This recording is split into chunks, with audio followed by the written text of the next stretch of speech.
Dans Ilchot Rosh Chodesh, Halacha He, et passage Yud, c'est la page 194 dans le Likutei Halachot, le Chelek Gimel du Likutei Halachot, c'est-à-dire troisième livre du Likutei Halachot. וזה בחינת מלכויות, זיכרונות ושופרות שאומרים הרבה פסוקי תנ"ך בתפילה, אנו שעושים מהתורה תפילה כנ"ל. Alors maintenant, dans la prière de Rosh Hashanah, alors on a les Tkiot Shofar et on a des parties dans la Hamida qui s'appellent Malchuyot, Zichronot et Shofarot. C'est-à-dire que c'est des trois brachot qu'il y a dans la Hamida de Rosh Hashanah. Alors il y en a qui sont Malchuyot, c'est-à-dire où on parle de Hamelech. Il y en a qui sont Zichronot, qui sont les liens de Zochrenu, et les Shofarot, c'est l'Itkora Bekol Shofar, c'est-à-dire Kachem nous a donné la mitzvah de sonner du shofar. Shomrim Arbe Psuke Tanach Be'atfila, c'est-à-dire on dit beaucoup de mizmorim, on dit beaucoup de psukim, de versets du Tanakh, c'est-à-dire de la Torah, des prophètes, des Ktuvim, c'est-à-dire des différents livres, de Teilim, etc. Tout ça, on en dit beaucoup dans la Tfila. Pourquoi? C'est-à-dire parce qu'à Rosh Hashanah, on va s'appliquer à ce principe-là de faire de la Torah Tfila, c'est-à-dire de transformer la Torah en prière, c'est-à-dire d'utiliser la prière pour le Kiyum HaTorah, c'est-à-dire comme on l'a vu dans les autres shiurim, c'est-à-dire pour utiliser la prière comme moyen de pouvoir arriver à appliquer, à vivre la Torah. C'est pour ça qu'on sonne du shofar et on prie les malchuyot, c'est-à-dire la première partie de la Hamida. Hakol betfilat Musaf. Tout ça, c'est dans la prière de Musaf. Qui tfilat Musaf mitpanenim rak à la korbanot she'aynu tzrichim lakri bebet hamikdash. Parce que le Musaf, la prière de Musaf, elle ne vient que à la place des korbanot, à la place des sacrifices qu'on aurait dû normalement amener au Bet HaMikdash, au temple. Ou be'avonotenu harav, be'avotenu harav Bet HaMikdash. Et à cause de nos fautes, donc le Bet HaMikdash il a été détruit. Ve'en anu yecholim lekarev korban. Et on n'a plus la possibilité donc d'amener des sacrifices. Valken anu mitpalelim l'Hashem yitbarach al binyan Bet HaMikdash shenizke leakriv hakorbanot. C'est pour ça que on prie sur la construction du Bet HaMikdash, la reconstruction du Bet HaMikdash, qu'on ait le mérite de pouvoir amener des korbanot, c'est-à-dire que Hachem nous donne le mérite de pouvoir amener des sacrifices. Comme on dit, on dit voilà qu'à cause de nos fautes, on a été chassé de notre terre et on a perdu aussi la maison d'Hachem. On dit voilà, maintenant on aimerait revenir et que tu reconstruises ta maison et que là-bas on puisse refaire les korbanot comme on faisait. Vet Musaf, Yom HaZikaron, Yom HaKippurim, tout dépend des gens. On ramène le Musaf. Nimsa Shetfilat Musaf ou Prinat Sheosi Metorah Tfila. C'est-à-dire que maintenant, la prière de Musaf, elle est faite spécialement qu'on transforme la Torah en Tfila. Dainu, ma mitzvot shel hakaravat hakorban Musaf, aussi misé Tfila. Maintenant, on prend la mitzvah. La mitzvah de quoi? d'amener un sacrifice au Beth Amikdash. C'est-à-dire, normalement, on doit amener un sacrifice au Beth Amikdash. Maintenant, qu'est-ce qu'on fait? On prend cet avoda-là, de cette mitzvah, d'amener un sacrifice, et on transforme ça en prière. Et avec ça, on amène le derer, c'est-à-dire on attire sur nous le chemin de transformer la Torah, les Torahs en tfilot, c'est-à-dire tout ce qui est indication de la Torah, d'en faire de la prière. Dainu me mitzvah shel akravat hakorban musaf ozimizet tfila. C'est-à-dire que maintenant on prend la mitzvah qu'on aurait dû normalement amener le korban musaf au Beth Amikdash. Ça c'est une action, c'est une mitzvah qu'on devrait faire. Et comme maintenant on n'a pas la possibilité de la faire, alors on va transformer maintenant cette mitzvah en tfila. ובזה אנו ממשיכים הדרך לעשות מיותרות תפילות, שהוא גם כן בחינת זו של תפילת מוסף, שכל אחד ואחד כפי מה שהוא רחוק מקיום איזה מצווה. Que tout ça c'est le principe de la tfila de Moussaf. Alors Rabbi Nathan, comme tout le temps, c'est-à-dire qu'il va ramener ça au niveau individuel, c'est-à-dire que chacun, on va voir en quoi chacun il est concerné par cette chose-là. Alors il dit que chez Kol Echad Ve'echad, que chacun d'entre nous, selon combien il est loin du kiyum d'une mitzvah, c'est-à-dire que maintenant il n'arrive pas à faire une certaine mitzvah qui est pas dans sa capacité, c'est-à-dire il ne peut pas la faire. À une mitzvah assez, que ça soit une mitzvah assez, c'est-à-dire une mitzvah positive, une mitzvah de faire, par exemple doit aller à la synagogue, prier Béminyan, ou il doit faire la soukha, ou il doit faire le lulav, ou il doit allumer la chanoukia, ou il doit faire Pessah, il doit faire quelque chose. Ou l'otahase, ou bien une mitzvah l'otahase, c'est-à-dire la Torah dit tu ne vas pas faire de la shonara, et lui il n'arrive pas. Lui, il n'arrive pas à appliquer, à vivre cette mitzvah. Il sait qu'elle existe, il n'y a pas de problème, mais pour lui, c'est comme si c'était la destruction du temple. C'est-à-dire que le temple, il n'est plus là. C'est-à-dire que maintenant, son récipient, lui, qui lui permettrait d'appliquer et de vivre cette mitzvah, que ce soit une mitzvah active ou une mitzvah qui soit l'otase, c'est-à-dire de ne pas faire, il n'est pas capable. Alors qu'est-ce qu'il va faire? Qu'est-ce qu'il faut? Il faut qu'il prie Hachem, qu'il ait le mérite de faire cette mitzvah-là. Qu'il ait le mérite. Qu'il dit maintenant, voilà, j'arrive pas, Hachem, voilà, regarde, moi j'ai envie de faire la mitzvah de Soukha, j'ai envie de faire la mitzvah du Kiddush Shabbat, j'ai envie de faire la mitzvah de Tzedaka, je sais que c'est ça qu'il faut faire et je voudrais le faire, mais je suis détruit au point de vue récipient qui me permettrait d'accomplir cette chose-là. Donc maintenant, ce que je te demande, voilà, je demande de m'aider à reconstruire le Beth Amikdash, c'est-à-dire je demande à reconstruire mon système de récipients de manière à ce que je puisse appliquer cette chose-là. Donc il doit prier Hachem qu'il ait le mérite d'accomplir cette mitzvah. Olotaase. Mamash tfilat Moussaf. Que ça, c'est mamash la tfila de Moussaf qu'on fait à Rosh Hashanah. שמתפללים שנזכה לקיים מה שאנו יכולים לקיים עתה בעוונותינו בעת החורבן.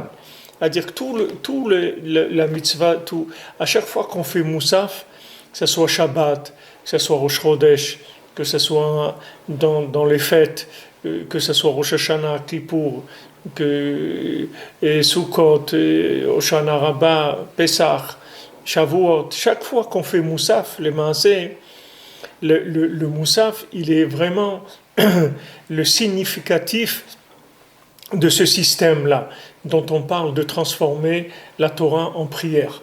Parce que le Moussaf, il vient uniquement pour remplacer un korban qu'il y avait. C'est pas comme la prière d'avant. La prière qu'on fait avant, c'est-à-dire la première prière qu'on fait, que ce soit la tfila normale dans la semaine, ou disons Rosh Chodesh, on fait la tfila normale, la Shmona Esrei, on ajoute à Ya'aleh Veyavo. Mais c'est la tfila, c'est-à-dire on prie pour tout ce qu'on a besoin en général, c'est la tfila en général. Mais le moussaf, la tfila de moussaf, ça vient vraiment pour remplacer quelque chose qu'on ne peut pas faire.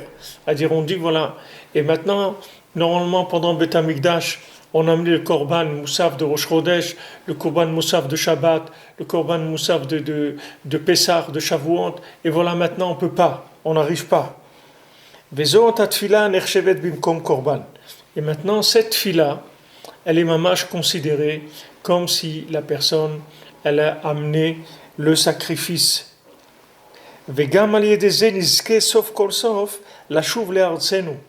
Et non seulement que maintenant elle nous est considérée exactement comme si on avait fait la chose, mais en plus c'est que à force de faire cette prière, on va arriver en fin de compte à revenir sur nos terres et d'amener là-bas, de pouvoir ramener tous les corbanotes, c'est-à-dire tous les sacrifices qui sont nos obligations.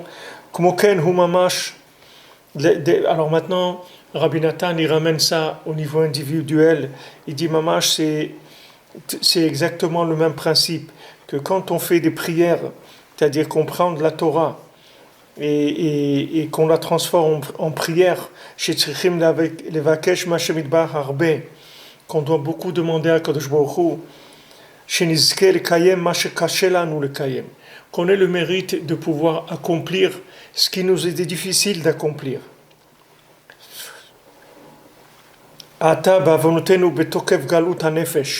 Que maintenant on est dans le galut hanefesh, c'est-à-dire que c'est dur pour nous. C'est-à-dire c'est exactement la même chose. C'est-à-dire quelqu'un ne peut pas prétendre qu'il va arriver à faire Avodat Hashem, à servir Hashem de façon parfaite dans une époque où il n'y a pas le temple qui est reconstruit. Une fois j'ai entendu Rav Scherter, Zacher Altov, il disait ça, il disait les gens ils vont chercher un étrog avec une loupe, etc., pour regarder les troncs, qu'il n'y ait pas une tache, qu'ils soient parfaits, etc. Il dit comment quelqu'un il veut trouver un étrog parfait alors que le Beth Amikdash il est détruit. C'est pas possible. Pas possible de trouver un étrog parfait si la maison d'Hachem elle est détruite. Comment vous les trouvez? C'est pas possible puisque maintenant tout ce qu'il y a comme perfection dans le monde, tout ce qu'il y a comme splendeur et comme perfection, ça vient de la maison d'Hachem.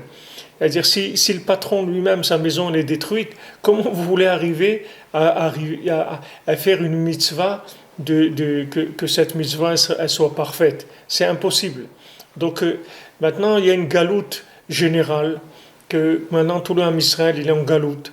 On le voit, malheureusement, on voit des assassinats, des coups de couteau, des balles, des discriminations, de l'antisémitisme, de la persécution du Ham Israël, de faire honte au Ham Israël, de mépriser le Ham Israël. Tout ça, tout ce qu'il y a là, c'est la galoute. On est en galoute, c'est-à-dire on est mamash en exil. Et quand on est en exil, Hachem il est en exil avec nous. La Shrina en exil, Hachem lui-même il est en exil. Il est pas dans sa maison, même en haut, il n'est pas sur son trône. Hachem, il vit l'exil avec nous. Donc maintenant, comment vous voulez qu'il y ait un tel niveau de destruction et que quelqu'un il va venir et va commencer à faire une mitzvah de façon parfaite? C'est impossible. C'est impossible qu'il puisse faire la mitzvah de façon parfaite. Donc il va y avoir un exil, qui est l'exil général, et il va y avoir l'exil du nefesh, l'exil de l'âme de chacun. De la même manière que Hachem, il n'a pas de maison, de la même manière, notre âme aussi, elle n'a pas de maison. C'est-à-dire que notre âme, elle n'a pas de maison. La maison de l'âme, c'est la capacité de vivre la Torah.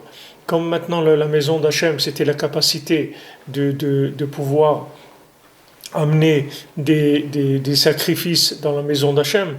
Alors chacun aussi, sa maison, c'est la possibilité de pouvoir faire des corbanotes, c'est-à-dire de faire sa avodat Hashem, de pouvoir faire avodat Hashem de façon parfaite, c'est-à-dire que mamash, faire son Shabbat comme il faut, vivre ses mitzvot comme il faut, être proche d'Hachem, mamash, de se sentir proche, de faire tout ce qu'il y a à faire.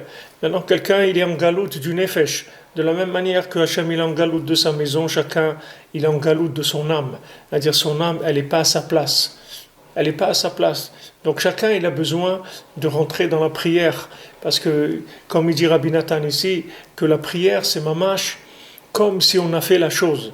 C'est pas comme si on a fait la chose, ça veut dire bon on dit bon puisque tu as prié, bon ça va, ça va, on te pardonne que tu peux pas faire la chose. Non, c'est que quand maintenant on prie par rapport à quelque chose qu'on n'arrive pas à faire, c'est-à-dire on est conscient que c'est ça qu'il faut faire, mais on ne peut pas le faire.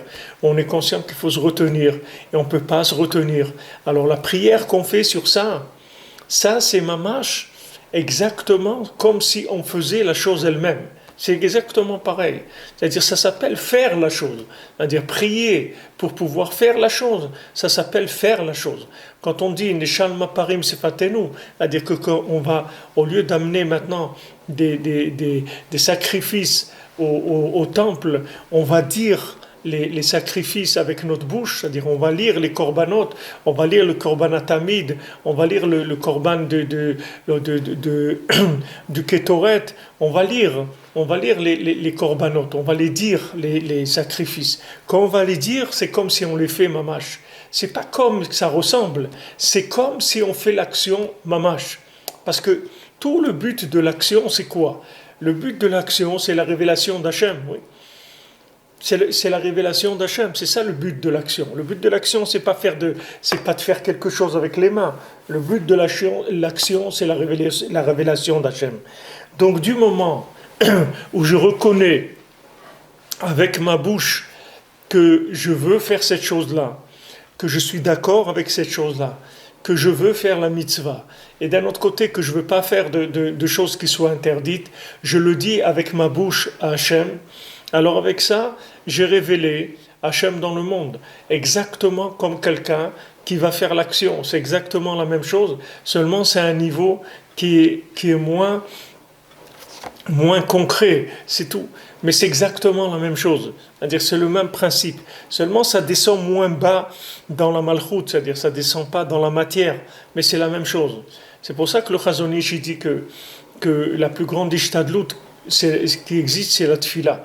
Chazon Ish dit que la plus grande action qu'on peut faire pour essayer de réussir quelque chose, quand quelqu'un il fait ishtadlut, c'est-à-dire par exemple quelqu'un il a besoin de se marier, quelqu'un il a besoin d'un travail, quelqu'un il a besoin de quoi que ce soit, au lieu maintenant d'aller taper aux portes pour trouver son travail, la prière, c'est exactement la même chose. Parce qu'il explique, le Chazon Ish, que maintenant, quand tu fais quelque chose, que tu te déplaces avec ton corps et que tu vas taper à une porte pour chercher du travail ou pour chercher à te marier, qu'est-ce que tu fais, les mains? C'est-à-dire, tu fais avec ton corps, tu fais la volonté d'Hachem. C'est-à-dire que maintenant tu vas te déplacer pour accomplir la volonté d'Hachem.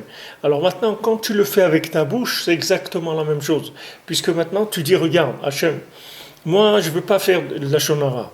Je veux pas avoir de la sinatrinam. Je ne veux pas avoir de la haine contre qui que ce soit. Alors je te demande, aide-moi à ne plus faire de la shonara. Je demande, aide-moi à ne plus faire la shonara. Maintenant, quand tu dis Hachem, aide-moi à plus faire la shonara, avec ça, tu as prouvé quoi? Tu as prouvé que tu es d'accord d'abord avec ce que Hachem il te demande, que Hachem il te demande de plus faire de la shonara. Il te dit la shonara c'est interdit. Tu dis je suis d'accord. Et non seulement je suis d'accord, mais je t'en parle parce que je veux te dire que Be'emet, je veux le faire. Je veux le faire. Je vous avais raconté une fois. Le Rav Besançon et Zachar Latov chez Foch Shlema, il nous avait raconté que lui il est né à Nice et il nous a raconté une histoire qu'il y a eu à Nice pendant la guerre de 39-45. Il dit il y a quelqu'un, il est parti à la guerre, il est parti au front et sa mère elle lui écrivait une lettre toutes les semaines il recevait une lettre de sa mère. Chaque semaine il recevait une lettre de sa mère qui l'encourageait, qui lui disait regarde, mon fils, tu es l'honneur de notre famille et on compte sur toi pour te battre et pour gagner cette guerre et qu'on arrive à en finir avec ça, etc. Toutes les semaines, elle trouvait des nouvelles paroles d'encouragement pour son fils. Et lui, chaque semaine, il recevait la lettre de sa mère. La guerre s'est finie, il est rentré chez lui et qu'est-ce qu'il voit? Il voit que sa mère, elle est décédée. Et sa mère, elle est décédée depuis longtemps. Alors il ne comprend pas. Il recevait des lettres toutes les semaines. Et sa mère, elle est décédée depuis longtemps. Donc il voit avec les voisins. Alors la voisine, elle lui dit, regarde, ta maman, ça fait des années qu'elle est décédée déjà. Mais quand elle a vu que son moment approchait et qu'elle allait, qu'elle allait partir, alors elle a commencé à écrire des lettres, écrire des lettres, écrire des lettres. Et elle les a fermées. Et elle m'a laissé toutes ces dizaines de lettres-là à te poster une lettre toutes les semaines. Et c'est ça que tu recevais. Tu recevais cette lettre de ta maman qui avait été écrite à l'avance pour t'encourager, te donner la force de te battre. Ok, alors maintenant vous voyez cette histoire-là, ce Maasé. Maintenant, quelle différence pour ce bonhomme-là, que sa mère, elle était vivante ou elle était morte? Qu'est-ce que ça change? Ça change quelque chose? Ça change rien du tout. Parce que maintenant, sa mère, qu'est-ce qu'elle a fait? Elle a préparé son absence. Sa mère, elle a préparé l'absence qu'elle allait avoir. C'est-à-dire, sa mère, elle savait qu'elle allait partir, d'accord? Elle a vu, elle est tombée malade, elle savait qu'elle était condamnée, etc. Donc, elle savait qu'il lui restait pas beaucoup de temps à vivre. Donc, elle s'est dit, mon fils, il est au front. Il a besoin d'être encouragé. Donc, je vais lui écrire une lettre. Et au lieu d'écrire une lettre par semaine, elle écrivait 10 lettres par jour. Donc, maintenant, ces lettres-là, avec les dates antidatées, comme ça, tac, tac, tac, chaque semaine. Et lui recevait. Maintenant, pour lui, ça ne change rien du tout que sa mère soit vivante ou elle soit morte. Ça ne change rien. Parce que lui, ce qu'il avait besoin de sa maman, c'est de recevoir la lettre. C'est ça qu'elle voulait, sa mère. Alors voilà, il a reçu la lettre, c'est tout. Et cette lettre, elle l'a encouragé, et il a pu faire la guerre et se sortir sain et sauf. Ok, maintenant, après, il est venu, il a trouvé que sa mère était morte, et il a pris le deuil, ou il était peiné, etc. Mais l'effet qui voulait être produit, il ne s'est rien changé, que sa mère soit vivante ou pas. Ben ça, cet exemple, c'est exactement la même chose que ce qu'on est en train de parler maintenant. C'est-à-dire que maintenant, Hachem, ce qu'il veut, c'est que tu reconnaisses son nom. Oui, c'est-à-dire que tu le reconnaisses, que tu dis, voilà, je reconnais ton pouvoir. La preuve que je reconnais ton pouvoir, c'est que je suis d'accord avec ce que tu m'as demandé. Si je suis maintenant pas juif, je suis d'accord avec les 7 mitzvot de Bnei Noach. Si je suis juif, je suis d'accord avec les 613 mitzvot. Ah, maintenant, il y a des mitzvot que j'arrive à faire, des mitzvot que j'arrive pas à faire. Alors, ce que j'arrive à faire, je vais le faire. Et ce que j'arrive pas à faire, je vais te demander de m'aider à le faire. Donc maintenant, quand je demande à Hachem, s'il te plaît, aide-moi, je voudrais arrêter de faire de la shonara, ou je voudrais encourager ma femme, ou je voudrais encourager mes enfants, je voudrais plus leur faire de reproches, etc. Donc, quand je prie pour ça, qu'est-ce que ça change que je le fasse ou que je prie pour le faire? C'est la même chose. Pour Hachem, c'est exactement la même chose, ça ne change rien. Il faut éteindre le micro là, Fabrice. Qu'est-ce que ça change? Ça ne change rien du tout, les maasés, pour Hachem. Puisque maintenant, quand je me suis adressé à lui en tant qu'autorité suprême, c'est fini, j'ai révélé son autorité, puisque je suis venu faire une demande. Donc quand je suis venu faire une demande, ça veut dire que je le reconnais. Parce que si je ne le reconnaissais pas, j'aurais pas fait la demande. Si maintenant je demande à Hachem quelque chose, ça veut dire que maintenant je suis d'accord que c'est Hachem qui a le pouvoir, puisque je viens de m'adresser à lui. Donc je viens, je dis, pardon Hachem, regarde, moi je sais que tu as interdit de faire la shonara, donc moi je veux pas faire de la shonara. Et je te demande de m'aider à faire le lashonara, parce que pour l'instant, j'arrive pas. C'est exactement le même exemple que l'autre, que sa maman elle est morte. Maintenant, sa maman, elle est morte. Qu'est-ce qu'elle va faire? Qu'est-ce qu'elle a fait? Alors, elle a prévu la chose. Qu'est-ce qu'elle a fait? Elle a écrit les lettres à l'avance. Maintenant, lui, il recevait les lettres. Il croyait que sa mère, elle était vivante. Mais ça n'avait pas une nafkamina, ça n'a aucune différence pour lui. Lui, ce qu'il voulait, c'était encouragé par sa mère. Voilà, il recevait une lettre de sa mère. Maintenant, Hachem, c'est exactement le même principe. C'est-à-dire, du moment où je prie pour arriver à accomplir la Torah, où je prie pour arriver à résister aux interdictions de la Torah, c'est exactement comme si je le faisais, puisque le but de le faire, c'est de révéler le pouvoir d'Hachem, de révéler sa royauté. Donc maintenant, du moment où je m'adresse au roi, et je reconnais ses mitzvot, et je reconnais ses interdictions, ses mitzvot assez, ses mitzvot lota assez, c'est-à-dire les mitzvot qui sont des actions et les mitzvot qui sont de ne pas faire, ça y est, j'ai reconnu la royauté. C'est tout ce qu'on nous demande. C'est tout ce qu'on nous demande. Et il y a même une autre dimension que je ne vais pas tellement trop développer maintenant parce que je ne veux pas sortir du Kivun ou les Rabbi Nathan, mais ailleurs, Rabbi Nathan l'explique qu'il y a un côté où quand on fait avec la bouche, alors c'est encore plus élevé que si on fait avec les mains. Parce qu'il explique que dans le monde de l'action, il y a une emprise de Esav. Du moment où je fais avec l'action, tout de suite, il y a l'ego qui sort. Parce que dès que maintenant j'ai fait quelque chose, le fait que j'ai fait, je fais quelque chose, il y a le jeu dedans. Du moment où il y a le jeu dedans, c'est très difficile pour que la chose, elle soit vraiment entièrement pour la royauté d'Hachem, pour la souveraineté d'Hachem. Même David Ameler, Hachem lui a dit, tu ne pourras pas construire le Beth Amikdash. Le Beth Amikdash, il est à toi. C'est toi qui l'as trouvé l'endroit. C'est toi qui as tout fait pour le construire, mais tu ne peux pas le construire parce que tu as versé trop de sang. Tu as fait trop de guerre. C'est-à-dire que maintenant, le fait que tu t'es investi tellement avec tes mains, c'est pas possible que tu puisses construire le Beth Amikdash. Donc toi, tu vas tout le préparer et ton fils Shlomo, il va le construire. Mais quand Shlomo, il a fini de construire le Beth Amikdash, il a voulu ouvrir les portes et ne s'ouvrait pas. Il ne pouvait pas s'ouvrir les portes.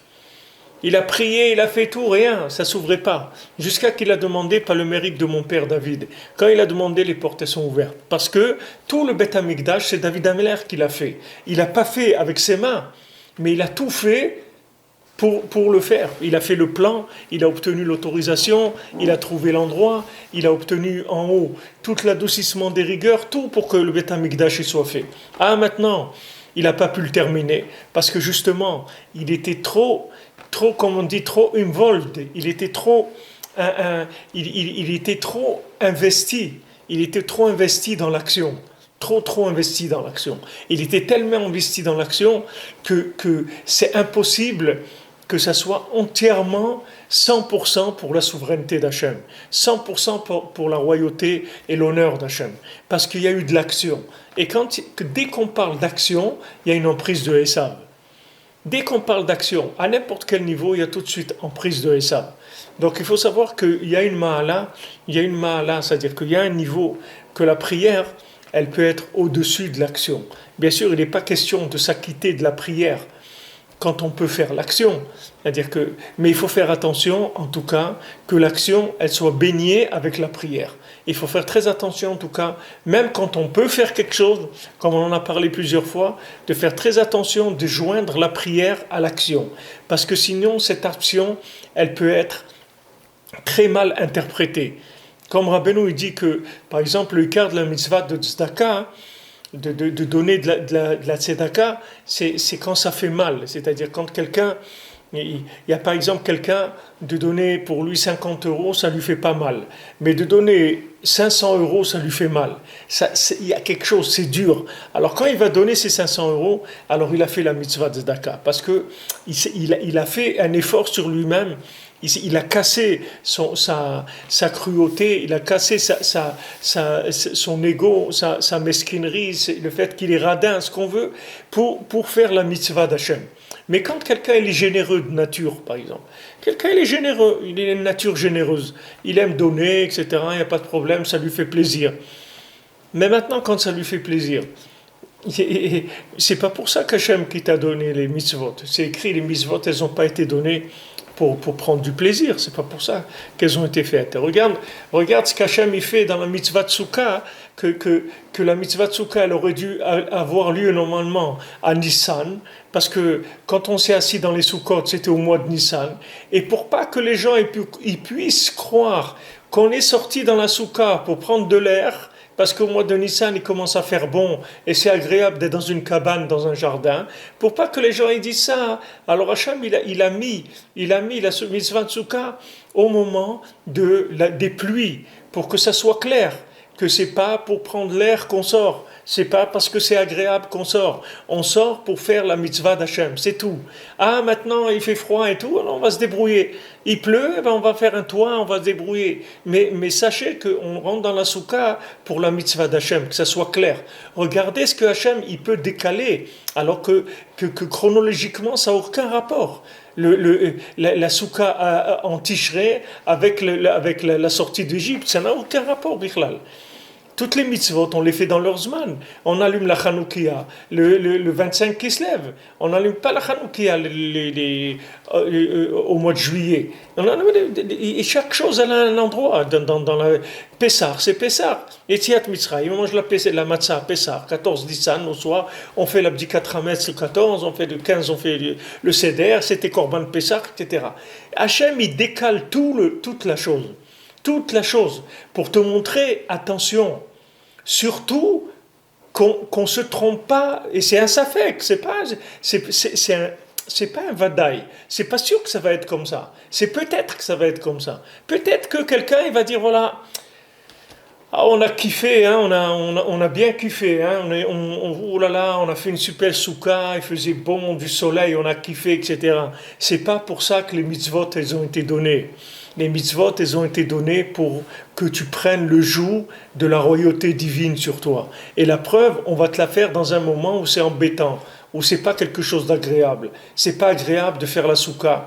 Les gens qui habitent en Chutz La'aretz, ils peuvent témoigner sur ça, que c'est vraiment pas agréable de faire la soukha. Tu vois tous les gens avec des pulls, avec des manteaux, avec des anoraks, avec des trucs, et il pleut, et ils rentrent, et ils sortent, et des trucs.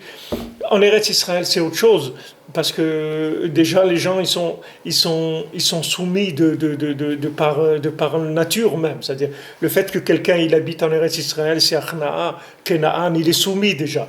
C'est-à-dire que toute la raison d'habiter en Eretz Israël, c'est vrai que pour être soumis au roi, c'est tout. Il n'y a aucune raison d'habiter en Eretz Israël. Donc quelqu'un qui habite là-bas, c'est parce qu'il est soumis. Donc ça, on peut lui mettre des conditions agréables, parce qu'on sait que c'est pas pour l'agréable, comme ils disent les gens, pour joindre l'utile à l'agréable. C'est pas pour joindre l'utile à l'agréable qu'on monte en Israël. On monte en Israël pour être proche d'Hachem, avec tout ce que ça veut dire, avec toutes les conséquences que ça peut avoir sur la vie de quelqu'un. Donc quelqu'un qui vit en Eretz Israël, il est déjà soumis de nature, donc il n'y a pas besoin de lui faire la soukha au mois de janvier. On peut lui faire à un moment où il fait bon en Eretz Israël, et bien c'est agréable, il y a du soleil, il y a du bon air, etc. Parce que de toute façon, en Eretz Israël, il n'y a pas de plaisir. C'est-à-dire le principe du plaisir, il est cassé. Comme Rabbeinu, il a dit maintenant que tu es venu chez moi, sache que maintenant tu auras plus de plaisir dans ta vie. Et même quand tu prendras un plaisir, il sera sans main et sans pied. C'est-à-dire que sache que le plaisir, tu pourras plus kiffer comme tu kiffais avant, de dire voilà, je vais m'éclater et tout. Ben ça, c'est fini pour toi, mon ami. C'est fini. Parce que le Rébé, il te fait un tel déclic en toi que maintenant tu pourras plus jamais profiter de ce monde comme tu en profitais avant, c'est fini, c'est terminé. C'est-à-dire que maintenant, là où tu seras, tu auras toujours la conscience de la royauté d'Hachem.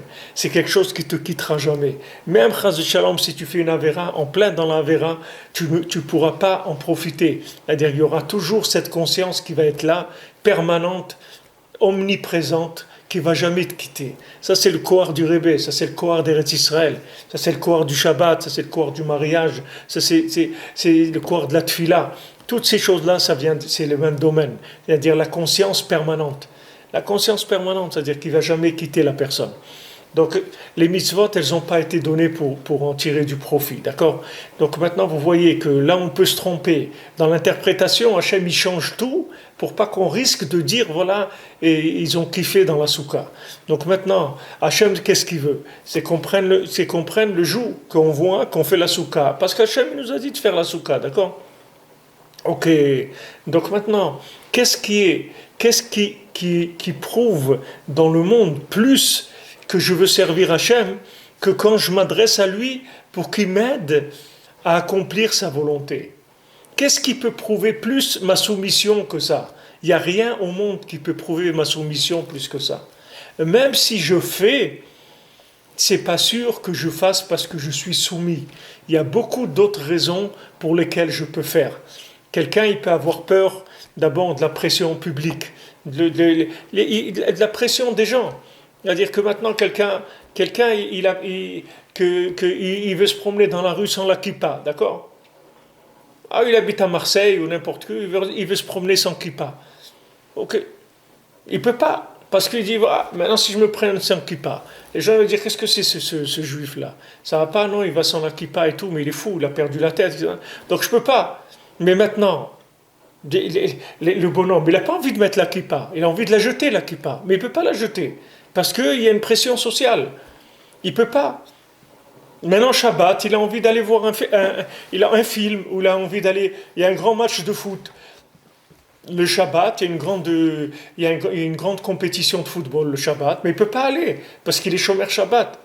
Et maintenant, les gens ils vont dire, tu te rends compte, celui-là, il a été un match de foot le Shabbat, au lieu d'aller à la synagogue et tout. Donc il ne peut pas, il est coincé le bonhomme. Il peut être coincé par pression sociale, il peut être coincé par intérêt pour vivre parce que c'est une société, le monde juif. Il y a un milieu social. Donc pour s'intégrer, alors il va étudier, il va être très fort dans l'étude et tout, pour être accepté par cette société, pour qu'elle lui donne une bonne place. Il y a comme ça, vous pouvez un paquet de raisons pour lesquelles quelqu'un il peut faire les mitzvot qui n'ont aucun rapport avec la révélation de la royauté d'Hachem. Mais quand quelqu'un il vient et il dit Hachem, je veux faire ta volonté, et que maintenant il est, comme on dit, entre quatre yeux, il est seul. Il est seul dans sa maison, dans un champ, dans n'importe où, en dessous l'eau du mikvé, n'importe où. Il est seul avec Hachem. Et maintenant, il vient, il dit Hachem, regarde, je ne veux plus faire de bêtises, je t'en supplie, aide-moi, donne-moi la force. Je ne veux plus faire des choses qui soient contre ta volonté, ou donne-moi la force de faire ta volonté. Ça, c'est sûr que la personne révèle l'honneur d'Hachem. Parce qu'il n'y a rien là, il n'y a pas de cinéma, il n'y a rien du tout. C'est un bonhomme qui cherche à faire la volonté d'Hachem. Il cherche à faire la volonté d'Hachem. C'est pour ça que quand Moshe Rabbeinu il a frappé le rocher, Hachem lui a dit, tu ne vas pas rentrer en Eretz Israël. Parce que moi je ne veux pas qu'on frappe le rocher. Moi je veux qu'on parle avec le rocher. Je ne veux pas qu'on frappe le rocher, je veux qu'on parle avec lui. Parce que quand tu frappes le rocher, alors c'est comme si tu avais fait, comme ils disent, abracadabra, tu as fait une truc là comme ça, et de la sorcellerie et des trucs, et tu as fait sortir l'eau. Tu as frappé le rocher. Non, chez moi, il n'y a pas de frapper le rocher. Tu parles avec le rocher. Et Hachem lui a dit, toi et Aaron, vous ne rentrerez pas en Eretz Israël parce que vous ne m'avez pas sanctifié devant les Bnei Israël. C'est-à-dire que vous n'avez pas sanctifié mon nom devant les Bnei Israël. C'est-à-dire que normalement, vous deviez parler avec le rocher. Et de parler avec le rocher, ça aurait révélé que les Bnei Israël, ils auraient vu ce miracle-là, ils auraient été touchés de ça. Et ça leur aurait donné un effet d'engagement plus grand, de reconnaissance de l'honneur d'Hachem plus grand. Maintenant, le fait que vous avez tapé, alors comme c'est écrit, voilà, lui, Moshe Rabbeinu, il a jeté le bâton par terre, il est devenu un serpent. Et les autres aussi, les sorciers de Paro, ils ont jeté aussi leur bâton, et c'est devenu un serpent. Alors, qu'est-ce que tu veux? Tu veux nous impressionner ici? Nous aussi, on fait du cirque. Alors, toi aussi, tu fais du cirque, c'est tout. Toi aussi, tu fais du cirque comme nous on fait, toi aussi. Et il a fallu attendre des macotes et des macotes pour voir qu'il y avait la main d'Hachem là-dedans. Que ce n'était pas possible de l'interpréter comme étant autre chose. C'est la même chose pour quelqu'un. C'est-à-dire que quand quelqu'un il arrive dans sa vie à des moments où il n'arrive pas à faire ce qu'il avait l'habitude de faire, alors il faut savoir que c'est maintenant que ça commence à être sérieux. Jusqu'à maintenant, qu'il pouvait faire ce qu'il avait envie de faire. Il avait décidé d'aller à la prière tous les matins à 7 heures. C'est normal, à 8h30, il doit accompagner les enfants et à 9h30, il travaille. Donc comment il ne va pas aller à 7 heures à la prière? Et maintenant, quand je vous avais dit, Rafrakin, il m'avait dit une fois, il m'a dit, c'est bien, ah, tu es le premier à la tfila le matin, c'est bien. Je vais voir quand tu vas être marié, si tu vas être aussi le premier à la tfila. Quand tu es dans une yeshiva, tu dors dans la yeshiva, tu manges dans la yeshiva, tu as un mikvé qui est à 50 mètres de ton lit, et tu peux aller en pyjama au mikvé, et truc. Qu'est-ce que ça a prouvé quelque chose? Ça n'a rien prouvé du tout. Quand tu vas être marié, quand tu as la femme, il y a les enfants, il y a cet enfant que Razou Shalom, il a l'otite, et l'autre il a ça, et il te manque ça, et que maintenant tu viens et tu pointes et tu es premier à la tuila. Alors là déjà, on voit qu'il y a déjà une autre dimension. C'est déjà une autre dimension. Donc c'est pareil. Hachem, il veut que maintenant on s'engage et qu'on s'engage béhémet. Maintenant, pour s'engager béhémet, c'est qu'avec notre parole qu'on peut s'engager, c'est tout. Mais nos actes, ils ne prouveront jamais la sincérité 100%. Même si quelqu'un dit, mais voilà, j'ai fait, ça ne veut rien dire que tu as fait. Tu as fait pourquoi tu as fait. Faire, il y a Esav. Esav aussi, il fait beaucoup de choses. Esav, il fait beaucoup de choses. Quand maintenant... La Gemara elle dit dans Shabbat, quand Esav il va venir demander à Kadosh Baruch Hu, moi je veux un salaire sur tout ce que j'ai fait pour que l'âme Israël il a utilisé. L'âme Israël il a utilisé des avions pour aller à Ouman, il a utilisé l'internet pour faire des shiurim de Torah. Donc tu vois bien que j'ai une part dans la Géoula, puisque maintenant j'ai participé à ça. Hachem il va lui dire, non mon ami, toi tu as fait des avions pour aller au soleil, pour aller passer des vacances, tu as fait l'internet pour voir des films, tu as fait ça pour ça. Et voilà, Hachem lui dit ça, c'était pour ça que tu l'as fait. Maintenant, mes enfants, ils ont utilisé ça, parce que ça existait, ils ont le droit de l'utiliser pour leur intention à eux. Mais eux, ils ont utilisé, ils se disent ce que tu as fait, mais pas dans l'intention de ce que tu as fait. C'est pour ça que c'est écrit que Esav, il a crié une tsa'aka, il a pleuré de façon amère, il a versé des larmes amères. Pourquoi? Parce qu'il s'est rendu compte qu'il a tout perdu, et ça. C'est-à-dire que même ce qu'il a fait, ça va lui servir à rien. Parce que tout ce qu'il a fait, il a fait avec une intention qui n'était pas du tout de révéler Hachem. Donc ça ne sert à rien. Donc nous, c'est la même chose. C'est-à-dire que maintenant, des gens qui ont fait dans le monde, Hachem, il en a des paquets des gens qui ont fait dans le monde. Hachem, il a des millions de gens qui ont fait les mitzvot dans le monde avant nous.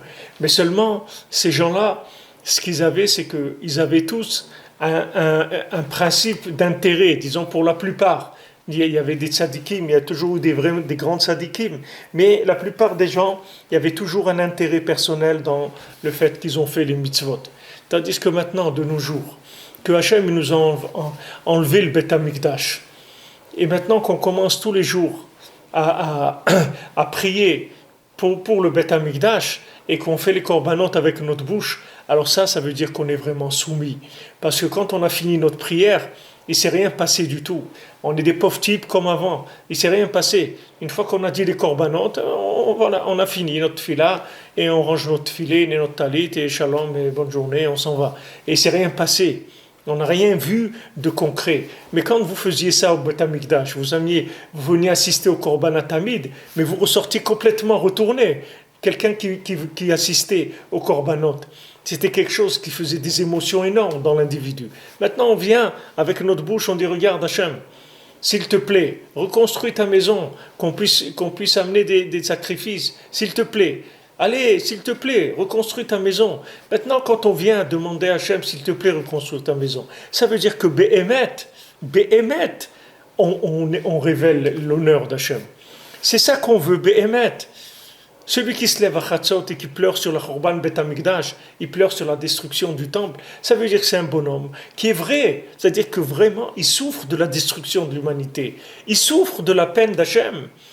Comme il dit le Zohar, c'est-à-dire celui qui se lève la nuit, à minuit pour consoler Hachem, c'est-à-dire que c'est vraiment quelqu'un qui vient consoler un endeuillé. Hachem, il est endeuillé sur l'humanité, il est endeuillé. Vous croyez qu'Hachem, il aime qu'il y ait des morts, qu'il y ait tout ce qu'il y a dans le monde? C'est la création d'Hachem, c'est ce qu'il a fait avec ses mains, c'est ce qu'il a créé un monde pour qu'il y ait que du chesed, que de la bonté. Et les gens, ils se disputent, ils s'entretuent, ils se mentent, ils font de la politique, ils se volent le pétrole, ils se volent de tout ce que, plus les uns que les autres, ils font toutes ces destructions qu'il a.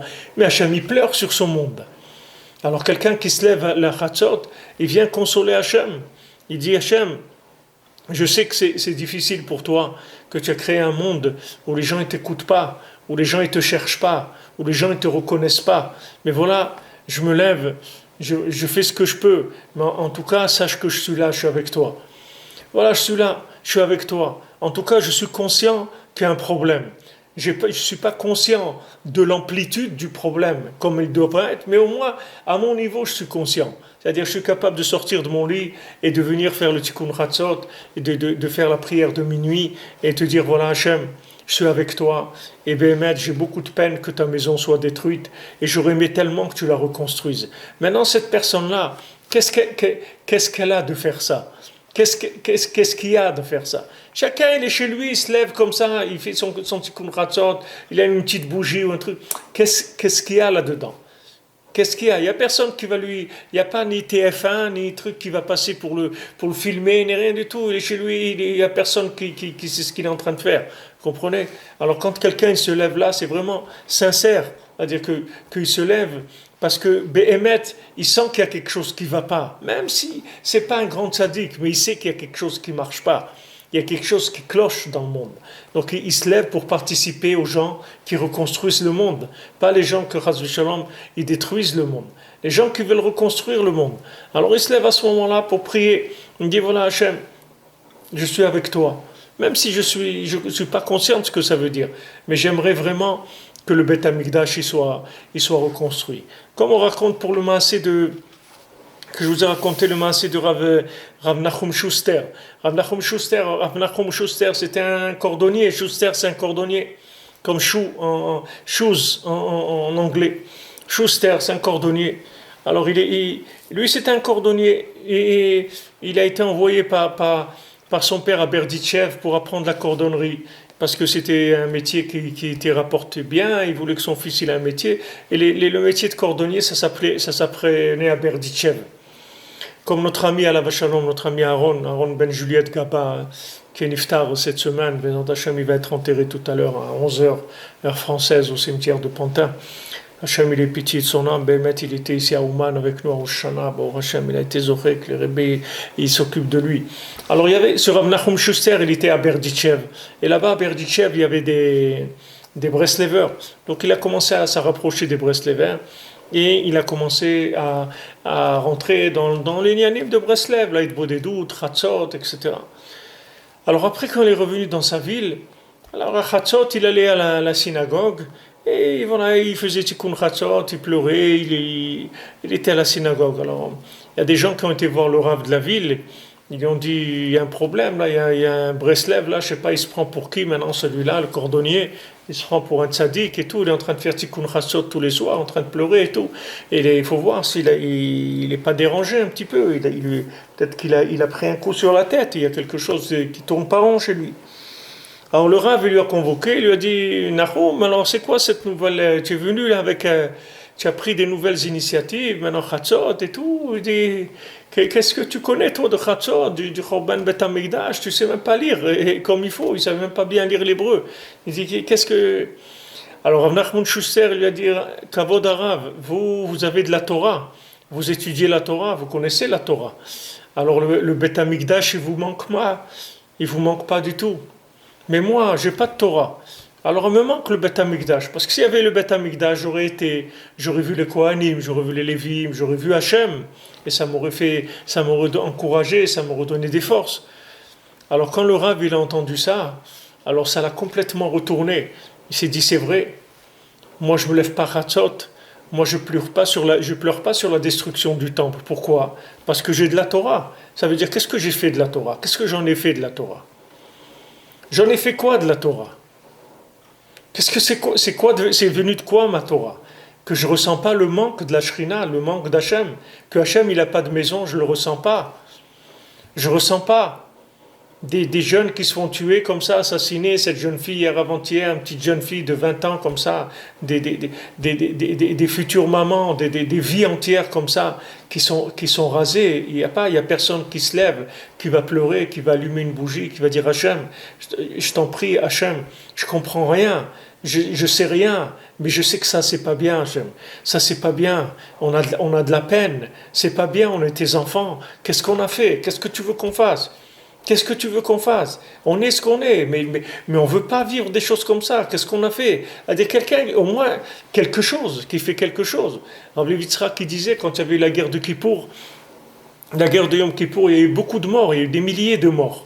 Et Rabbi Yitzhak qui disait, ne crois pas parce que tu n'es pas à l'armée, que tu n'as rien à faire. Il dit, si tu ne te lèves pas à Chatzot tous les soirs, tu vas donner des comptes. Parce qu'au moins, si tu n'es pas dans les commandos la nuit, que tu vas pas à Jenin, à Gaza et tout, dans des commandos, alors maintenant au moins fais le commando de l'oreiller, au moins le commando du pyjama et des pantoufles. Si tu n'es pas capable de faire le commando du M16 et de sortir la nuit et d'aller faire des entraînements terribles et tout pour aller essayer de défendre le Ham Israël, mais au moins sors de ton lit la nuit, dis Hachem, oh, je suis là, arrête le massacre, arrête Hachem, arrête. Arrête des vies comme ça, arrête des orphelins, arrête des vies qui sont coupées comme ça, des familles qui sont détruites. Arrête Hachem, arrête, on ne peut plus avec ça. Au moins tu fais ça. Mais si tu ne fais pas ça, mais ça veut dire que tu es un rigolo, tu es un tir au flanc, tu ne fais rien du tout. Qu'est-ce que tu es en train de faire? Ce Rav-là, il a pris conscience de ça. C'était le Rav de Sokolov. Et il est devenu un Breslever. Ce Rav-là, il est devenu un Breslever. C'est un des grands Breslevers de l'époque. C'était un des très grands Breslevers de l'époque, c'est ce Rav-là. Il venait à Ouman tout le temps au Shana, c'est un vrai Breslever. Il est devenu de ces paroles-là de Rav Nachum Schuster, du cordonnier. Parce qu'il a senti Emet. J'ai de la Torah, j'ai oublié Hachem. J'ai oublié les besoins d'Hachem, parce que j'ai de la Torah. J'ai de la Torah, j'ai oublié qu'Hachem, son monde, il est détruit. C'est parce que tu as de la Torah, tu crois que le Beth Amikdash, il est reconstruit. Il n'est pas reconstruit du tout, mon ami. Avec ta Torah, avec tout ce que tu veux, si tu ne te lèves pas la nuit, tu ne pleures pas, pour qu'Hachem, il arrête ces massacres-là. Hachem, arrêtez des sacrifices humains, comme ça, tous les jours. Tous les jours, pratiquement, des gens qui sont massacrés, des coups de couteau comme ça, des gens égorgés et tout. Mais c'est terrible de ça. Mais au moins, moi, je suis là, je viens consoler Hachem sur ses enfants. Vous croyez qu'Hachem, il pleure pas sur ces gens-là? Mais au moins, je me lève, je viens, je fais le bikour d'un endeuillé, je fais Mnichum Avelim, je viens consoler un endeuillé, que Hachem, il est endeuillé sur son monde. Donc moi, je me lève, je lui dis, Hachem, regarde, voilà. Mais il n'y a pas une plus grande preuve du joug divin que ça. Je peux faire tout ce que je veux à côté. Ok, tu fais, ok. Ce que tu fais, je ne sais pas pourquoi tu le fais. T'es habitué, c'est ta vie, c'est tes trucs, tes enfants ils sont à l'école, les trucs. Comme des gens ils me disent, ah, je ne peux pas inscrire mes enfants dans telle école parce que ma femme, elle ne se couvre pas la tête, elle ne veut pas se couvrir la tête et tout. Ah, il y a des femmes qui se couvrent la tête pour que leurs enfants ils vont à l'école. Il y a toutes sortes de... C'est des systèmes. Où il est Hachem dans ces systèmes-là? Il ne faut pas oublier ce qu'on est en train de faire. Alors ça, si on ne veut pas oublier, il faut parler, il faut ouvrir la bouche. Hachem est de colère. Il faut ouvrir la bouche. Ouvre la bouche, mon ami. Viens Hachem. Hachem, regarde. Hachem, regarde. Je veux faire ta volonté. Je suis détruit. La même chose que ta maison, elle est détruite. La mienne aussi, elle est détruite. Je sais des choses. Je sais tellement de choses. Et j'arrive pas à les faire. Alors je t'en prie, ne me laisse pas comme ça. Aide-moi à faire ta volonté. Aide-moi pour l'honneur de ton nom, pas pour moi.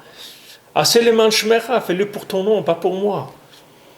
Comme Yitro dit à Moshe Rabbeinu, si tu viens pas pour moi, alors viens pour ta femme. Si tu viens pas pour ta femme, viens pour tes enfants. Viens à ma rencontre pour tes enfants. C'est un homme, il fait pas Avodat Hashem parce qu'il a compris des choses, etc. Au moins, on dit à Hashem, Aseleman Shemera, fais-le pour ton nom. Parce qu'on ne sait pas, on sait rien. Qu'est-ce que tu veux qu'on te dise?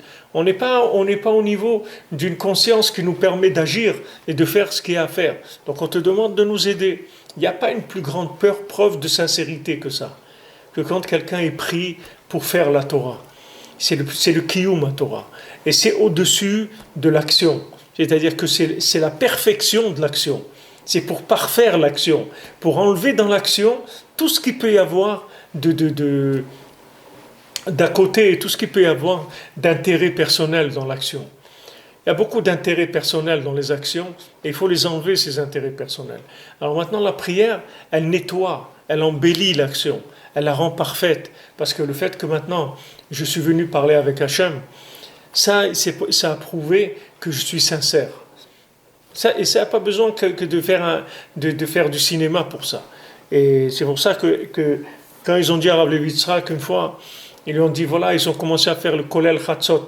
Ils ont fait un Kolel Chatzot, c'est-à-dire des gens qui venaient étudier à Chatzot, et il les payait, il leur donnait un petit salaire comme ça tous les mois pour qu'ils se lèvent à Chatzot, qu'ils viennent étudier à Chatzot.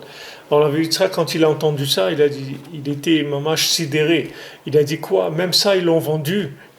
Même ça, ils l'ont vendu. C'est-à-dire, même ça, ils en ont fait, ça y est, ils ont fait un business aussi de ça. C'est-à-dire, où on va aller? C'est même cette intimité-là avec Hachem, ce petit moment qui est tellement pur, tellement intime que la personne mamash, elle est chez elle, ou elle va, si elle veut aller à la forêt, ou elle va, mais c'est tellement intime comme chose, tellement, ça aussi, allez, ça aussi en avant, marketing, en avant, on roule, en bourse, en avant. C'est terrible ce monde-là. Ce monde-là, c'est un monde terrible, terrible, terrible. Le mensonge, la force du mensonge dans ce monde, c'est horrible. Alors Rabbi Nathan, il nous dit, voilà, tout le lien de Moussaf, c'est le schéma de cette fila-là. Parce que le Moussaf, ça vient uniquement parce qu'on ne peut pas faire le Korban Moussaf. Alors on le fait avec notre bouche. Ce n'est pas de la prière stam. Quand la prière stam, on fait la prière pour la refoua, la prière pour la parnassa, la prière pour la fin de la galoute, tout ce qu'on veut, tout ce qu'on fait dans la Shemona Esrei.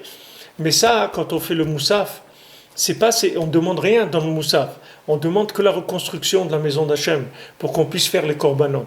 Alors maintenant, c'est pour ça que c'est le type même, le modèle même de la Bodedut, de la Tfila, de faire Mitorah Tfila, c'est le Moussaf. C'est ce qu'il dit Rabbi Nathan ici. Et il faut savoir qu'à la fin, avec ces prières-là, que ces prières qu'on fait pour pouvoir appliquer la Torah, ça va faire qu'en fin de compte, on va arriver à appliquer la Torah. En fin de compte, on arrivera à vivre la Torah mamash, à l'appliquer mamash, à vivre mamash la Torah. Elle va se révéler la Torah. Vous allez voir qu'à un moment, ça va sortir comme des champignons dans le monde entier. Toutes les prières qui ont été faites depuis des siècles, toutes ces prières, toute cette reconnaissance du Shem Hashem, il y a un moment où ça va sortir dans le monde, dans toute l'humanité, et il va y avoir une reconnaissance du nom d'Hashem.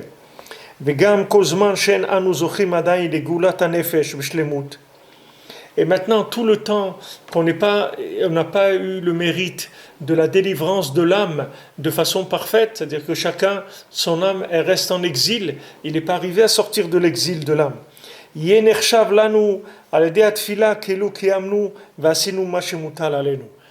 Alors ça va être considéré pour nous qu'on a fait ce qu'il y avait à faire grâce à la prière, en priant sur ce qu'on devrait faire ou ce qu'on ne devrait pas faire, en priant là-dessus, ça nous sera considéré comme si on avait fait ce qu'on avait à faire, c'est-à-dire qu'on a pris notre responsabilité. Quelqu'un qui prie, c'est un homme responsable.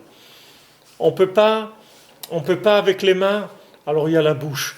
On peut pas faire, alors c'est pas parce qu'on peut pas faire que tu es pas tour, tu es exempté. Tu es pas exempté. Tu es pas exempté, tu as une bouche, tu peux faire avec ta bouche. C'est-à-dire tu parles avec Hachem, tu dis voilà Hachem, je voudrais arriver à faire ça, je voudrais ne plus faire ça. Nimsa chet filat musaf ou beprinat filot chez osim mitorot. Donc on voit que la tfila de Moussaf, c'est vraiment une tfila qui a été faite de la Torah. C'est-à-dire la Torah nous dit de faire des sacrifices, on ne peut pas les faire, alors on fait des tfilotes qui viennent remplacer ces sacrifices. Valken as tokim beshofar ou mitpalelin malchuyot. C'est pour ça qu'à Rosh Hashanah, quand on fait le Moussaf de Rosh Hashanah, on sonne du shofar et on va prier les malchouyot, c'est-à-dire on va faire tout ce qui s'appelle malchouyot, c'est-à-dire le règne, la malchout d'Hachem, la souveraineté d'Hachem. Qui shofar ou malchouyot zichronot hem bishvil prinat zot. Parce que tout ce qui est shofar, sonner du shofar, tous les malchouyot, c'est-à-dire tous les passages de la prière qui parlent de la souveraineté d'Hachem, Vezichronot, ce qui parle de la mémoire d'Hachem, c'est-à-dire cette mémoire-là qui est la mémoire du futur, qui est la mémoire d'avant la création du monde. Hem bishvil prinazot, c'est pour cette chose-là. Lizkot, lehakim et atfila, la sot bitorot tfilot, c'est-à-dire d'être zoché, d'avoir le mérite de relever la prière et d'en faire un moyen d'appliquer la Torah. D'arrêter de faire de la prière un moyen d'obtenir des choses chez Hachem.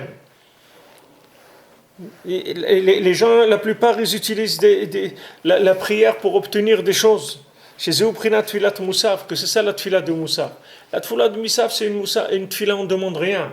On dit, regarde Hachem, on aimerait que tu reconstruises ta maison, c'est tout. Parce qu'on aimerait venir dans ta maison et amener des sacrifices comme on faisait avant. C'est ça qu'on voudrait. C'est la tfila de Moussaf. Donc cette tfila, c'est une tfila sincère. C'est comme chacun d'entre nous, c'est pareil.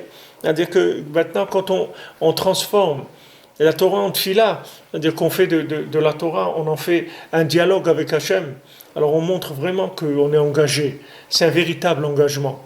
C'est-à-dire qu'on vient, on dit, regarde Hachem, j'arrive pas, je suis dans l'exil de l'âme, je suis l'exil de mon âme, j'arrive pas à appliquer ce que je sais, j'arrive pas à vivre au niveau de ma connaissance, j'arrive pas à avoir les applications qui correspondent à ma connaissance.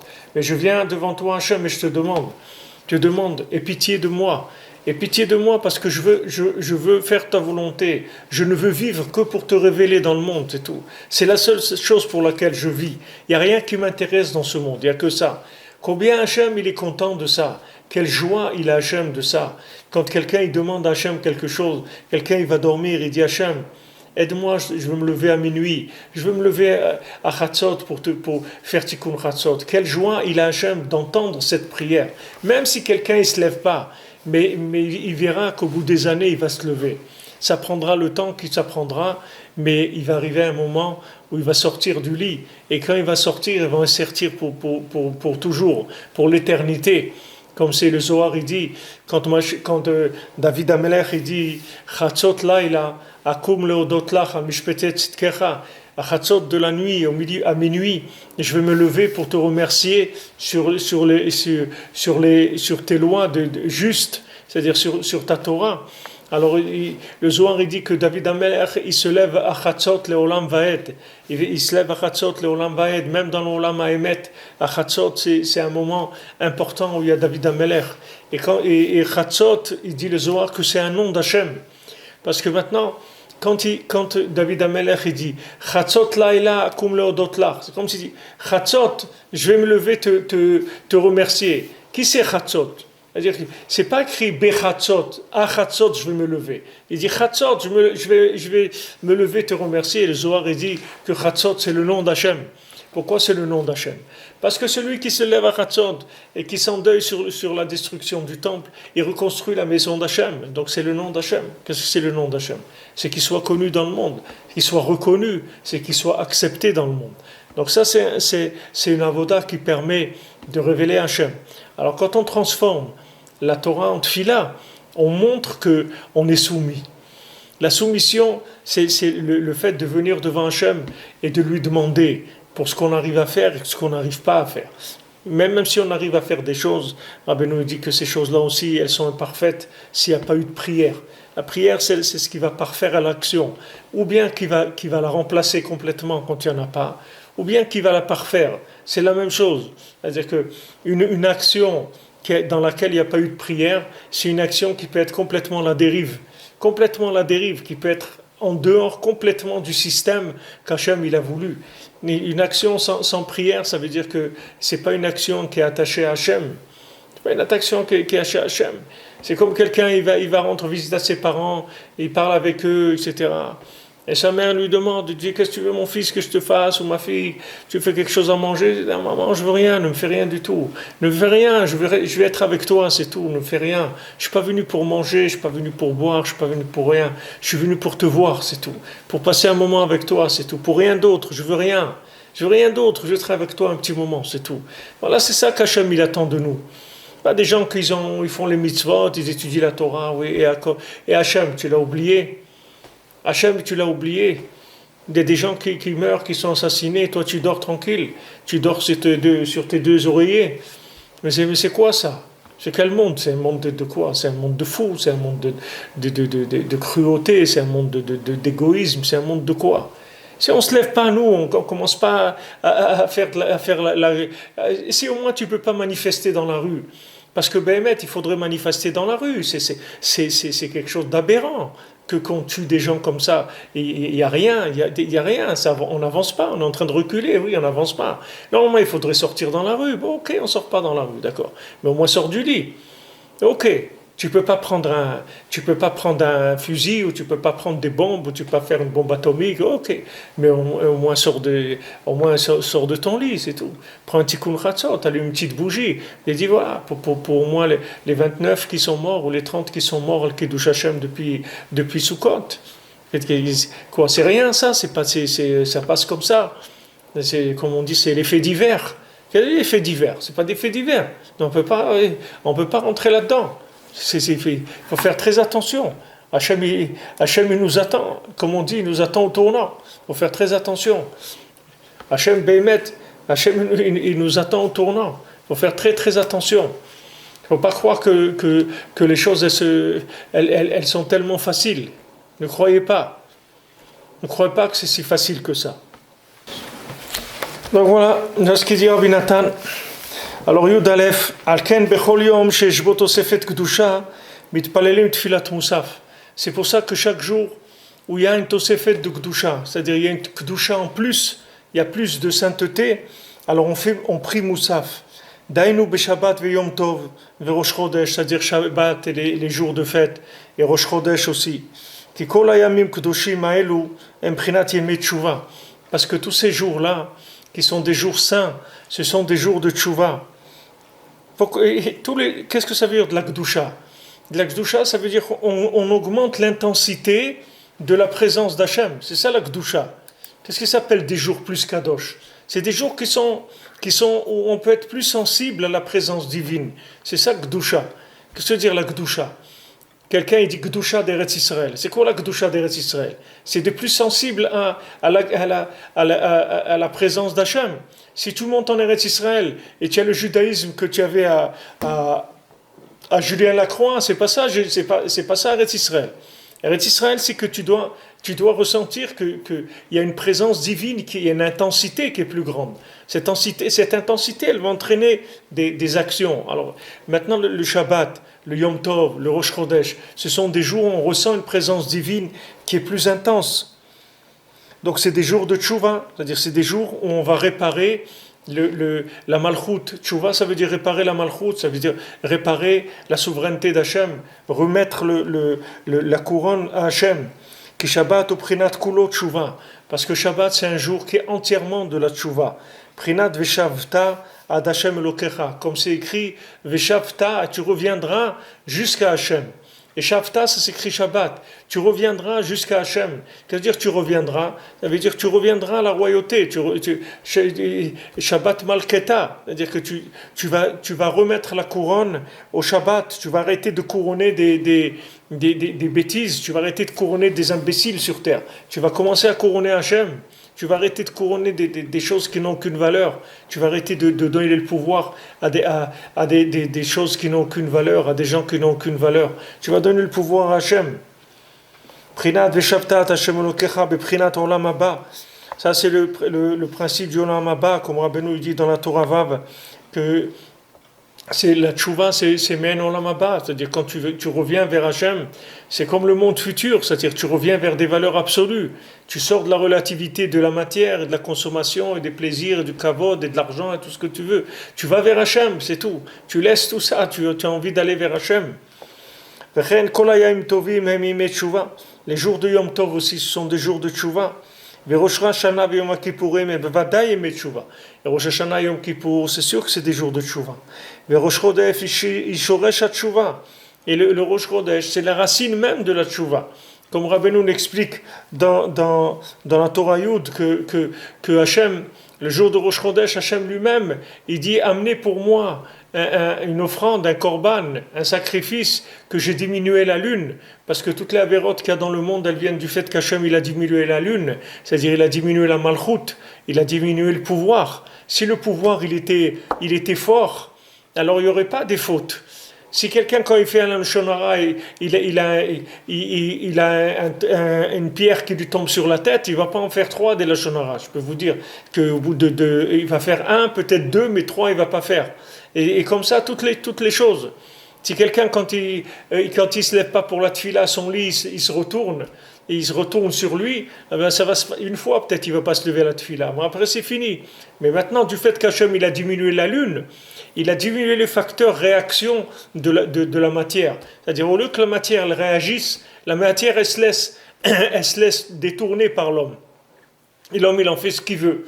Donc ça, c'est une diminution de la malchoute. Hachem, il a diminué son pouvoir sur terre, puisqu'il a enlevé le pouvoir à la matière qu'elle avait de nous remettre comment on dit, les pendules à l'heure. Alors, chacun, il fait ce qu'il veut, et il croit qu'il peut faire ce qu'il veut, peut dire ce qu'il veut, peut manger ce qu'il veut, peut regarder ce qu'il veut. Il croit qu'il est ici en liberté, il croit qu'il est dans un monde où il fait ce qu'il veut. Il y a personne qui fait ce qu'il veut ici. Et celui qui croit, malheur à lui, celui qui croit qu'il fait ce qu'il veut. Alors ça, c'est la tchouva d'Hachem lui-même.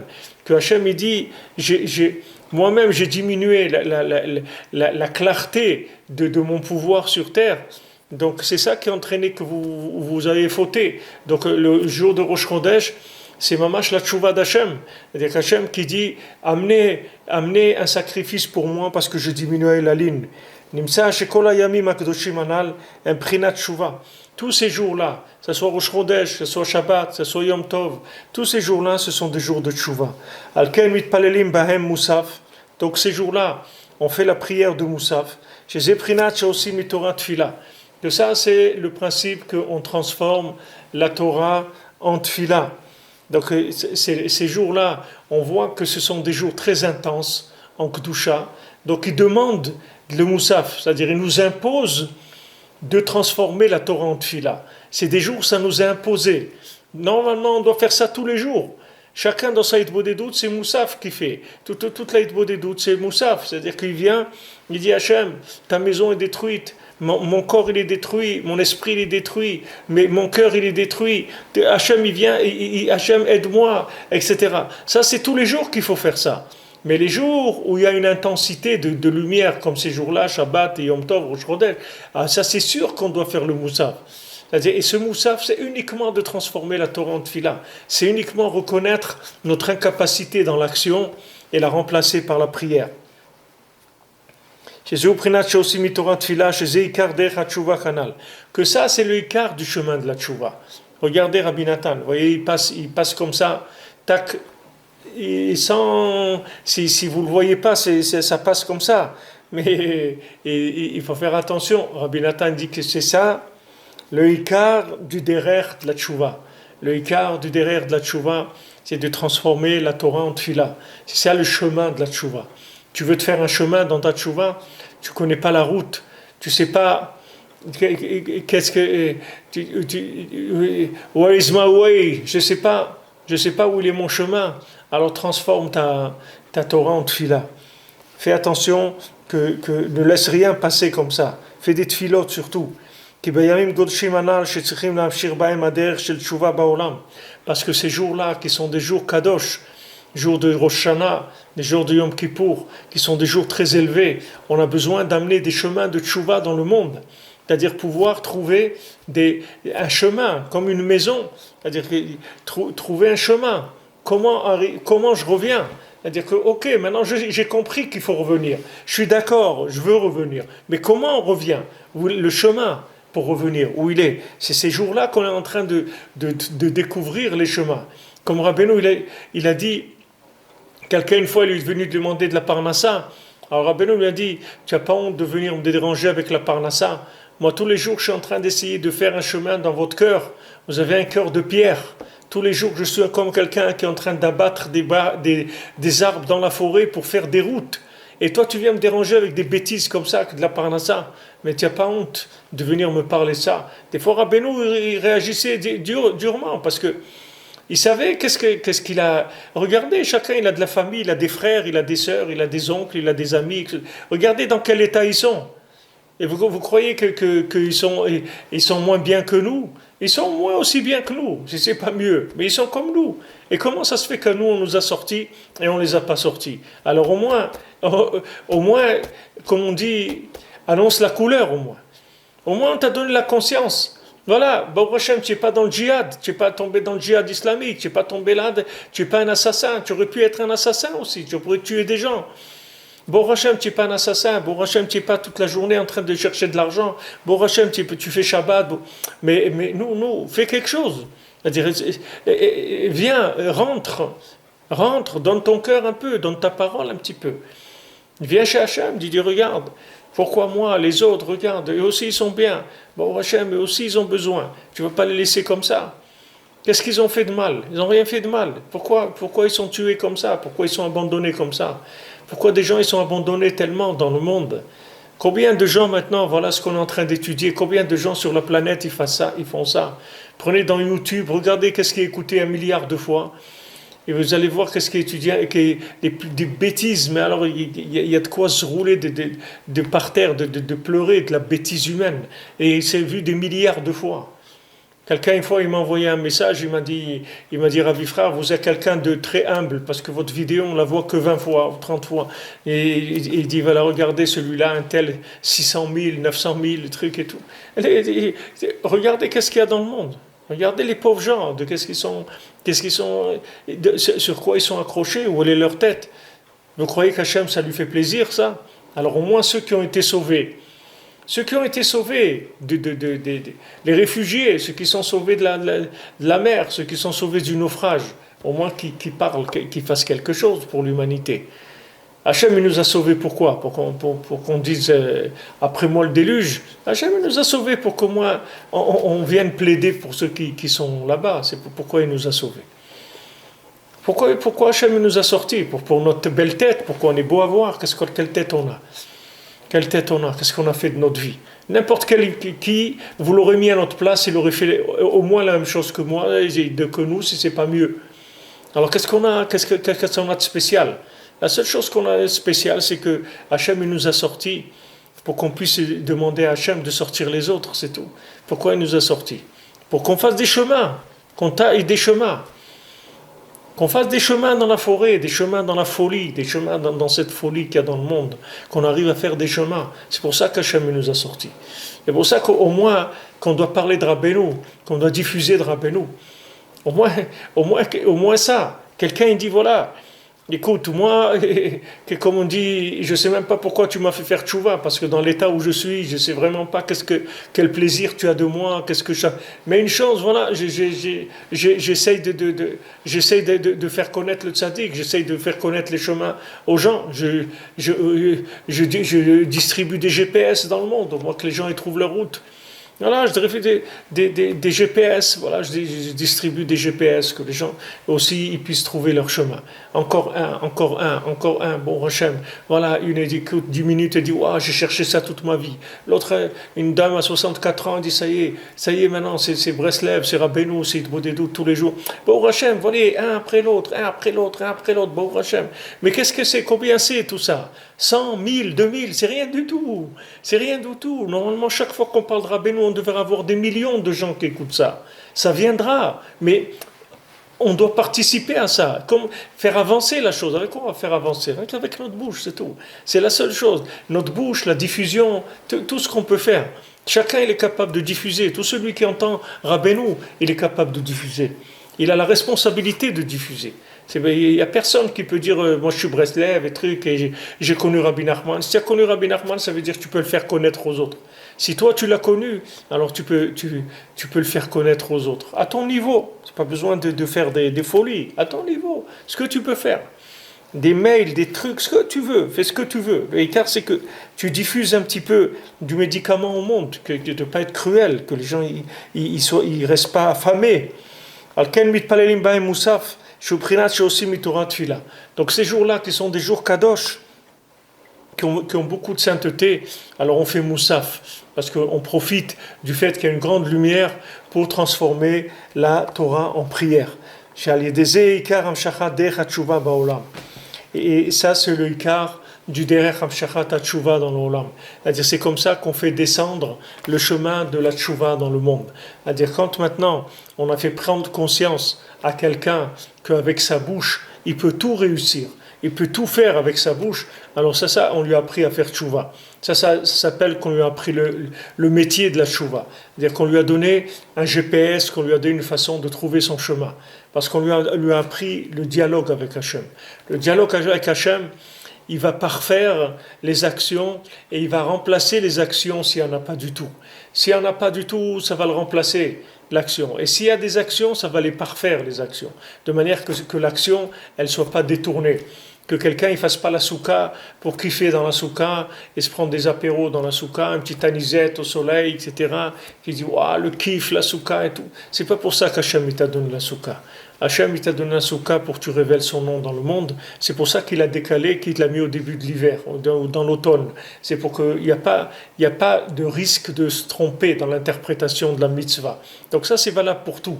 Hachem, le chemin de la tchouva, c'est que dans les actions, on va faire très attention d'insérer dans l'action de la prière, de manière à ce que l'action elle soit baignée dans la prière, pour pas qu'elle risque d'être récupérée par Esav, d'être récupérée par Amalek, par la Sitracha, Chas v'Shalom. Alors ça c'est le chemin de Rabbeinu, ça c'est le chemin que Rabbi Nathan il a révélé dans le monde, et c'est ce chemin-là qui va amener tout le monde à Hachem.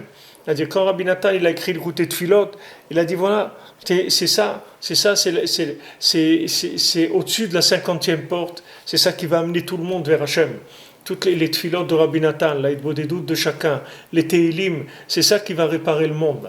La réparation du monde, elle dépend de ça. Même vous avez des grands amis des Chachamim, comme Rav Yosef Chaim Sonnenfeld. Rav Yosef Chaim Sonnenfeld, c'était le Rav de Jérusalem.